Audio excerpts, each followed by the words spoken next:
សួស្តីអ្នកទាំងអស់គ្នាថ្ងៃនេះផងដែរពួកយើងសូមណែនាំអំពីហាងកន្លែងបៃតងដែលមានគោលការណ៍សុចរិតនិងទំនួលខុសត្រូវសង្គម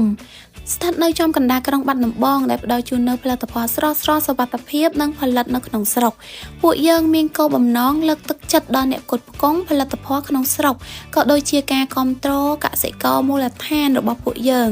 ល្អីបៃតងជួយដល់កសិករដែលដាំដុះខ្នាតតូចជាពិសេសសហគមន៍មនុស្សចាស់ឲ្យខ្លាចទៅជាអ្នកឯករាជ្យតាមរយៈកសិកម្មដែលសមស្របតាមវ័យរបស់ពួកគាត់ប្រកបដោយចីរភាពនិងគំរូចែកចាយប្រកបដោយភាពច្នៃប្រឌិតមិនត្រឹមតែប៉ុណ្្នឹងទេនេះគឺជាអត្ថប្រយោជន៍ទាំងពីរផ្នែកទាំងសម្រាប់អ្នកទាំងសម្រាប់កសិកររបស់យើងហើយអ្នកអាចទទួលទានផលិតផលដែលមានគុណភាពខ្ពស់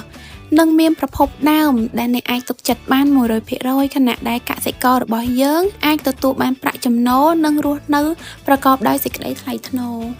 ជាពិសេសនោះអតិភិបរបស់យើងគឺទំនុកចិត្ត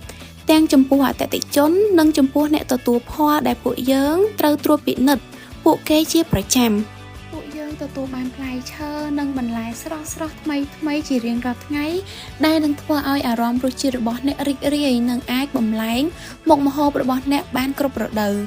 សូមអញ្ជើញស្វែងរកនិងរីករាយជាមួយផលិតផលផ្សេងៗរបស់យើងផងដែរដូចជាទឹកផ្លែឈើធម្មជាតិបង្អែមស៊ុតមីនិងបន្លែផ្លែឈើផលិតផលជាច្រើនទៀតហើយសូមរីករាយជាមួយរសជាតិឆ្ងាញ់ស្រស់ៗនិងទទួលទានដែលមានទំនុកចិត្ត